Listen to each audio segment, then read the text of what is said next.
ناظرین، بریک سے پہلے ہم بات کر رہے تھے ڈاکٹر قمر الزما کے ساتھ بچوں میں پائے جانے والے استھما کے متعلق. آئیے بات چیت کا سلسلہ آگے بڑھائیں. ڈاکٹر صاحب، جیسے کہ استھما کی بات ہو رہی تھی، تو بڑوں میں تو کافی حد تک جو لوگ خاص کر جو شکار ہوتے ہیں اور ان کے عزیز و اقارب بہت اچھی طرح جانتے ہیں کہ کس قسم کی علامات ملتی ہیں اس مرض کے ساتھ. بچوں میں بھی کیا اسی قسم کی علامات ملتی ہیں یا تھوڑی بہت مختلف ہوتی ہیں؟ نہیں، علامات تو دونوں میں تقریباً برابر ہے. بچوں میں اور بڑوں میں فرق یہ ہوتا ہے کہ بڑا جو وہ بتا سکتا ہے کہ میرے اس کا دم گھٹ رہا ہے، دم گھٹ رہا ہے، سانس نہیں آ رہا ہے، لیکن بچہ بیچارہ بتا نہیں سکتا. تو اس کی علامات میں یہ ہے کہ سب سے پہلے تو بچہ جو ہے مطلب اپنا سانس اس کو تکلیف ہوگی، کھانسی ہو رہی ہوگی، اور مطلب مائلڈ سمٹمز بتا رہا ہوں آپ کو جی، کہ اگر وائرل ہے، جیسے میں نے عرض کیا تھا کہ RSV، تو وائرل ہے تو ساتھ میں زکام بھی ہو رہا ہوگا، اور اس کے بعد جو ہے وہ پھر اس کو مطلب سانس لینے میں تکلیف ہو رہی ہوگی. اس کے بعد پھر یہ ہوگا کہ وہ جو پسلی کے جو مسلز ہیں انٹرکوسٹل، جی پسلی چلنا شروع ہو جائے گی. جی ناک جو ہے یہ ناک کی یہ یعنی حرکت کرنے لگیں گے، جی یعنی یہ جیسے وہ سانس لینے کی ایلین کوشش ایزائی کرتے کہلاتا ہے. جی ہاں، یہ جو یوں پھڑا رہا ہوگا کہ آپ، اور پھر پسلی جو ہے وہ چلنا شروع ہو جاتی ہے. اور پھر کھانسی جو ہے وہ ہو سکتا ہے کہ رات کے وقت یعنی لیٹ نائٹ اور ارلی مارننگ جی نمایاں ہوگی کھانسی. اچھا، اور دن کے وقت میں ہو سکتا ہے کم ہو. اس کھانسی کے ساتھ کوئی بلغم وغیرہ بھی آ رہا ہوتا ہے؟ بلغم بھی آتا ہے، کیونکہ جیسے میں نے ابھی عرض کیا کہ رات کے وقت اور صبح کے وقت میں ارلی مارننگ یعنی جی وہ ہوتا ہے. تو ہوتا ہے یہ کہ عام انسان کے بھی جو پھیپھڑوں کی جو نالیاں ہیں وہ سکڑتی ہیں رات کے وقت. اچھا، تو اگر کوئی ایسمیٹک ہے تو اس اس کی میں اور زیادہ سکڑ سکڑتی جائے گی، تو اس لیے وہ نمایاں ہوتی ہے. یعنی یہ ارلی سائنز ہیں جی کہ یہ جو ہے سانس کی نالی سکڑی ہے. اس کے بعد پھر سیٹیاں بجیں گی، ویزنگ جس کو کہتے ہیں، اچھا سیٹی کی آواز جیسے آئے گی. تو جی جیسے آپ نے پوچھا کہ اس کے اندر مطلب بلغم کیوں آتا ہے، ہوتا ہے یہ کہ جو سانس کی نالی ہوتی ہے وہ سکڑنے کے بعد اس کے اندر میوکس تو ہے، یعنی جو نارمل بالکل رطوبت ہے وہ ہے، جی، تو وہ اس میں پھنس جاتا ہے. اچھا نیروئنگ ہونے کی وجہ سے، سکڑنے کی وجہ سے اس میں پھنس جاتا ہے، اور جس کی وجہ سے جو ہے وہ پھر وہ بلغم اس میں ہوتا ہے. اچھا، بچہ نکال نہیں سکتا، جی ویسی سانس کی نالی سکڑی ہوئی ہے اور وہ نکال نہیں سکتا، وہ ایکسپیکٹوریٹ نہیں کر سکتا، لیکن بڑے کر سکتے ہیں. جی تو یہ ایک مطلب بہت وہ ہے. ساتھ میں ہو سکتا ہے بخار بھی ہو اگر انفیکشن ہے. اچھا، وہ جو میوکس پلگز جو اس کے اندر پھنسا ہوتا ہے وہ ہو سکتا ہے وائرس کی وجہ سے ہو، لیکن بعد میں پھر اس میں اگر اس کے علاج نہ کیا جائے تو وہ اس میں انفیکشن ہو جاتا ہے، سپر ایڈڈ انفیکشن. اچھا، اگرچہ اس کو آپ نے یعنی دوا دے کر کے اگرچہ آپ نے کھول دی نالی کو، تو پھر جو ہے وہ پلگز نکل آتے ہیں. مطلب اس لیے بہت ضروری ہے کہ جب بھی یعنی ایزما ہو، اگر جلد اس کا علاج کیا جائے تو بہت ساری پیچیدگیوں سے بچا جا سکتا ہے. بچے کی تکلیف بھی جلد کم بچے کی تکلیف بھی وہ ہوگی، لیکن بچہ بتا نہیں سکتا. اچھا، جب یہ سانس کی نالی اگر سکڑی ہوئی ہے، آکسیجن کم جا رہا ہے، تو بلڈ میں، باڈی میں آکسیجن کی کمی ہوتی ہے. جی آکسیجن کی کمی ہوتی تو سارے باڈی ڈپینڈنٹ ہے آکسیجن کے اوپر. بالکل، تو اور ذہن تو سب سے زیادہ ڈپینڈنٹ ہوتا ذہن بھی، جی ہاں. تو ہوتا یہ کہ اچھا آکسیجن لیول اگر کم ہوتا، کاربن ڈائی آکسائڈ بڑھتا جاتا ہے، جس کی وجہ سے جو ذہن پہ بھی اثر ہوتا ہے اور باڈی کے اوپر بھی ہوتا ہے. تو جی اس لیے ہمیں چاہیے کہ فرسٹ سائن آف ایزما، برونکوسپیزم یا سانس کی نالی سکڑنے کی پہلی نشانی پر ہی جو اس کو علاج کرنی چاہیے. تو مطلب کہ جن کے بچے یا جن کے یہاں ایسے مریض ہیں جن کو کہ دمے کی شکایت ہے، ایزما ہے، تو ان کو چاہیے کہ اپنے ارلی سائنز کے لیے وہ دیکھیں کہ ارلی سائنز کیا ہے. جس طرح میں نے ابھی عرض کیا کہ کھانسی ہوگی اور سانس کی وہ چھوٹے بچے ہیں تو ان کے یہ ناک کے جو یہ پسلی چلے گی، اور پھر سیٹیاں بجیں گی. جی جی. اچھا ڈاکٹر صاحب، تشخیص کے معاملے میں کیا طریقہ کار اپنایا جاتا ہے، یا کوئی خاص کرائیٹیریا ہے جس کے اوپر بچہ پورا اترے تو پھر یہ تشخیص کیا جاتا ہے کہ اس کا استھما ہے؟ کیونکہ ریسپریٹری ڈیزیزز کا تو ایک بہت لمبا چوڑا ٹاپک ہے بچوں کے اندر، جو کہ اکثر و بیشتر اموات کی وجہ بھی بن جاتا ہے. جی. اس مناسبت سے میں آپ سے جاننا چاہوں گا کہ کیا تشخیص کے معاملے میں استھما ایک مشکل مرض ہے؟ نہیں، تشخیص کے معاملے میں ایسما مشکل نہیں ہے. جیسے کہ میں نے بتایا آپ سے کہ تشخیص کرنے کے لیے اس کے ایک تو یہ کہ آپ کو دیکھنا پڑے گا کہ کس وقت یہ سمٹمز آ رہے ہیں اور کیوں آ رہے ہیں. کیونکہ اگر برونکوسپیزم کبھی کبھی یعنی ویسی بیکٹیریل انفیکشن سے بھی ہو جاتا ہے جی یا وائرل انفیکشن سے بھی ہو جاتا ہے، تو وہ ایسما نہیں ہے. اچھا اچھا جی ایک آدھ دفعہ اگر ہو گیا، لیکن اگر بار بار ہو رہا ہے تو جی پھر ظاہر ہے وہ ایزما ہے. اور پھر آپ کو پتہ ہے کہ کوئی ٹریگرنگ فیکٹرز اگر موجود ہے اس کی وجہ سے ہو رہا ہے تو ایزما ہے.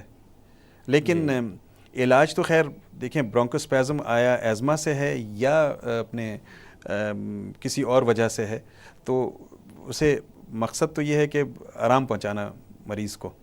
جی تو آرام پہنچانے کے لیے آپ کو ضرورت ہے ان دواؤں کی جس سے کہ سانس کی نالی کھل جائے اور آرام سے سانس لے. اگر مطلب کسی کو اگر یہ بیماری ہے تو وہ سمجھ سکتے ہیں کہ کتنی تکلیف ہوتی ہے سانس لینے میں. آپ خود ہی دیکھیں کہ اگر آپ کبھی اگر چڑھائی پہ اوپر چڑھ رہے ہیں اور سانس پھول رہا ہے آپ کو، تو آپ کو کیسا لگتا ہے. بالکل. تو اس میں ہوتا ہے. اب آپ کو سن کر ایک حیرانگی ہوگی کہ ایتھلیٹس میں بھی یہ کافی مطلب ہوتا ہے جو ایکسرسائز انڈیوسڈ ایسما. جی تو ابھی جب وہ اپنی کیپیسٹی سے زیادہ اپنی باڈی کو جی ورک آؤٹ کر دیتے ہیں. اٹلانٹا جارجیا میں اولمپک گیمز ہوا تھا، اس میں 1996 میں میرے خیال میں، مجھے یاد نہیں صحیح طرح. تو اس میں انہوں نے اسٹڈی کی تھی کہ یعنی ایکسرسائز انڈیوسڈ ایزما کتنے ایتھلیٹس میں ہوتا ہے. تو وہاں 10 to 12% ایتھلیٹس تھے جو کہ ایسمیٹک تھے. اچھا جی جو کہ کافی بڑا نمبر ہے. جی جی اچھا ڈاکٹر صاحب، اسی طرح سے ایک اور والدین میں یہ بھی خیال آ جاتا ہے کہ بچے کو اگر استھما ہے تو اس کو کھیلنے کودنے نہ دیا جائے. ہاں ہاں. تو کیا اس کا کوئی عمل دخل ہے یا بچے کو اس طرح سے روکنا ٹھیک ہے؟ نہیں مطلب اگرچہ میں نے جیسے عرض کیا کہ ایکسرسائز انڈیوسڈ ایزما بھی ہوتا ہے، تو آپ کو یہ دیکھنا ہے کہ ایکسرسائز کی وجہ سے اسے ایزما تو نہیں ہو رہا ہے. اگر ایکسرسائز کی وجہ سے ہو رہا ہے، بھاگنے سے دوڑنے سے، تو پھر تو روکنا چاہیے، ورنہ پھر وہ جو ہوگا. یا پھر آپ پریونٹیو میجر لیں، یعنی اپنے وہ اس کی ایکسرسائز کو لمیٹڈ رکھیں یا نہیں، ایکسرسائز کرنے سے پہلے پھر وہ پریونشن کریں. اچھا پریونٹیو یعنی کہ جو کہ ایزما اٹیک کو روکے، اس طرح کے علاج کروائیں اور اس کے بعد کھیلنے کے لیے دیں. لیکن اس کو چاہیے کہ پہلے یہ دیکھیں کہ آیا ایکسرسائز انڈیوسڈ ہے یا نہیں. اگر ایکسرسائز انڈیوسڈ نہیں ہے تو پھر کھیلنے کودنے پہ کوئی پابندی نہیں ہونی چاہیے. ڈاکٹر صاحب، دمے کے معاملے میں بچوں میں علاج کا کیا طریقہ کار اپنایا جاتا ہے؟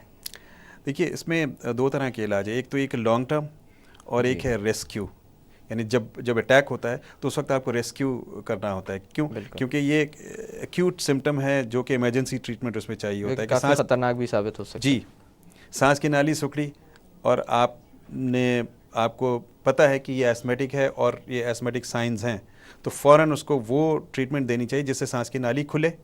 جی ہمارا ایم ہے سانس کی نالی کھلے، آکسیجن ملے اس کو اندر پوری طرح سے اور وہ پوری طرح سے سانس لے.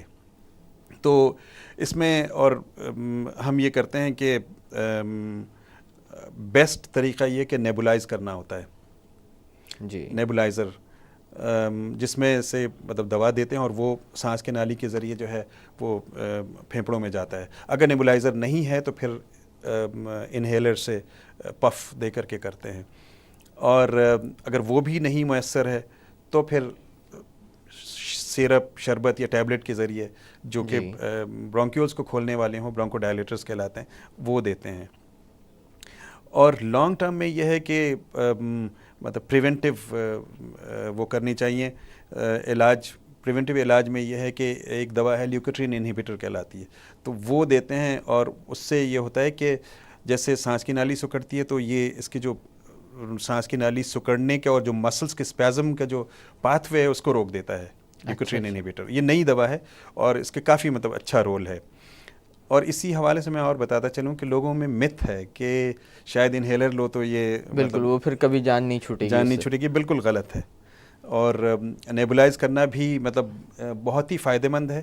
اور میں یہ بتاتا چلوں کہ مثلاً اگر آپ اسٹیرائڈز اگر آپ اورلی لے رہے ہیں جی اور نیبولائزر کے تھرو اگر آپ لے رہے ہیں تو نیبولائزر میں 20 یعنی نیبولائزر سے آپ نے جتنا لیا اس میں جتنا نقصان ہے وہ اس سے 20 گنا نقصان ہے اگر آپ نے اورلی لیا تو. اچھا مطلب تو اس لیے انہیلڈ اسٹیرائڈ جو ہے وہ بہت سیف ہے. سائیڈ ایفیکٹس بھی انہیلر اور نیبولائزیشن کے ساتھ کم ہے. جی وہی میں کہہ رہا ہوں، سائیڈ ایفیکٹس یعنی آپ نے اگرچہ اورل لیا وہ 20 گنا زیادہ ہے اس کے اس کا نقصان 20 گنا زیادہ ہے 20 گنا زیادہ ہے یعنی انہیلر سے. جی تو انہیلر ایسی بات نہیں کہ اگر کوئی انہیلر لیتا ہے اور اس سے ٹھیک ہو جاتا ہے تو ضروری نہیں ہے کہ وہ اسے ہمیشہ ہی لیتے رہنا پڑے گا، بلکہ وہ فائدے مند ہے. جی تو یہ میتھ جو ہے مطلب لوگوں کو پتہ ہونی چاہیے، اور بالکل جتنے سامعین دیکھ رہے ہیں تو میں سمجھتا ہوں ان کو یہ اس پہ مطلب عمل کرنی چاہیے. جب بھی پہلے سائنز ہوں ایزما کے، اس میں فوراً جو ہے اپنے ڈاکٹر سے رجوع کریں، اور علاج کے لیے اگر ڈاکٹر کہتے ہیں تو اس پہ عمل کریں. کیونکہ بہت سارے میرے پاس ایسے مریض آتے ہیں جو یہ سمجھتے ہیں کہ صاحب یہ جو ہے انہیلر یا نیبولائزر نقصان دہ چیز ہے، اور ایک دفعہ ہوا تو مطلب یہ ہمیشہ اس کو یہی لینا پڑے گا، اس سے فائدہ ہوگا. نہیں، ایسی بات نہیں ہے. اچھا ڈاکٹر صاحب، شروع میں آپ نے استھما کو ماڈرنائزیشن کا ایک تحفہ قرار دیا تھا. اسی مناسبت سے میں ایک چیز اور ایڈ کرنا چاہوں گا. ماڈرنائزیشن کا ایک اور تحفہ یہ ہے کہ ہمارے پاس اتنی زیادہ مصروفیت بڑھ چکی ہے کہ ہم بہت ساری چیزوں پر توجہ نہیں دیتے. شاید یہ وجہ یا شاید اور بھی وجوہات ہوں گی. بہت سارے لوگ علاج کی طرف بر وقت توجہ نہیں دیتے، یا صحت کو پرائمری پرائیورٹی یا ترجیح کے طور پر نہیں لیا جاتا. تو اس طرح سے صحت کو نظر انداز کرنا استھما کے معاملے میں بچوں میں کتنا خطرناک ثابت ہو سکتا ہے؟ بہت خطرناک. بیسٹ جیسے میں نے عرض کیا کہ آپ دیکھیں نا، مطلب کہ آکسیجن جو کہ لائف لائن ہے آپ کی، جی تو اس کی اگر کمی ہوتی ہے، دیکھیں مطلب 100% آکسیجن ابھی ہم انہیل کر رہے ہیں، لیکن اگر کوئی وجہ ہوگی کہ وہ سانس کی نالی سکڑی ہے، تو وہ اگر 92% سے کم آکسیجن اگر باڈی میں ہے تو اس کے مضر اثرات شروع ہو جاتے ہیں. جی سر میں درد ہوتا ہے، پھر چکر آنے لگتے ہیں، بعض دفعہ تو یعنی ریسپریٹری فیلئر بھی ہو جاتا ہے اگرچہ اس کے علاج نہ کیا جائے، اور اس سے یعنی اموات بھی ہو سکتی ہیں.